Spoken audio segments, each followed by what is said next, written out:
بسم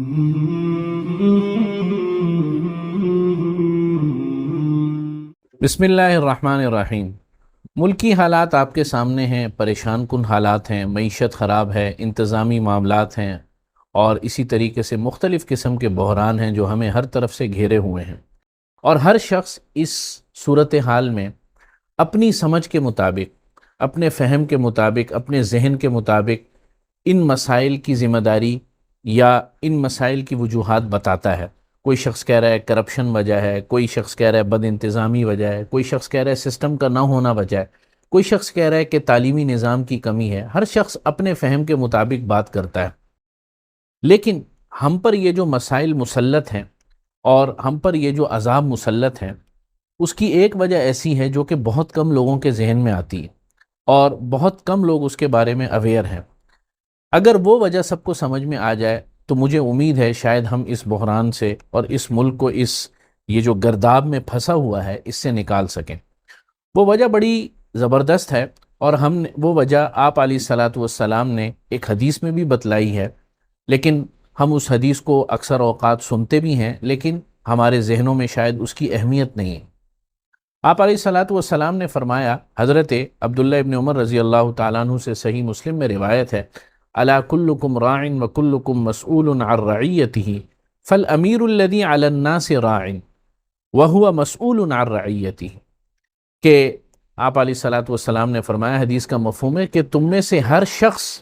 یہ بات ذہن میں بٹھا لو کہ تم میں سے ہر شخص کسی نہ کسی اپنے ماتحت کا نگران یا ذمہ دار ہے۔ تم میں سے ہر شخص کا کوئی نہ کوئی ایسا رول ہے کہ اس رول کی کوئی ذمہ داری ہے، اور اس رول کی نگہبانی اس کے پاس ہے، اس رول کا وہ یہ کہہ لیجئے کہ وہ اس رول کو لیڈ کرتا ہے،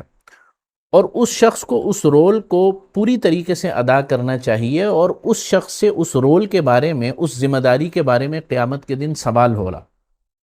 مسئول عن رعیتہ، اس کا ہم عام طور پہ مفہوم یہ لیتے ہیں کہ جیسے مثال کے طور پہ باپ اپنی اولاد کا ذمہ دار ہے، خاوند جو ہے اپنی بیوی کا ذمہ دار ہے، اسی طریقے سے استاد اپنے شاگردوں کا ذمہ دار ہے۔ یہ سب چیزیں اپنی جگہ پر درست ہیں، لیکن اس حدیث میں ایک نقطہ یہ بھی ہے کہ ہر شخص اپنی ذمہ داری ادا کرے، اور اس سے اس کی ذمہ داری کے متعلق سوال ہوگا، اس کی ذمہ داریوں سے ہٹ کر کسی چیز کے بارے میں سوال نہیں ہو رہا۔ ہمارے ملک کا سب سے بڑا المیہ یہی ہے کہ ہمارے جو جج ہیں وہ حکومت چلانے کی بات کرتے ہیں، حکومت چلانے کے در پہ ہیں۔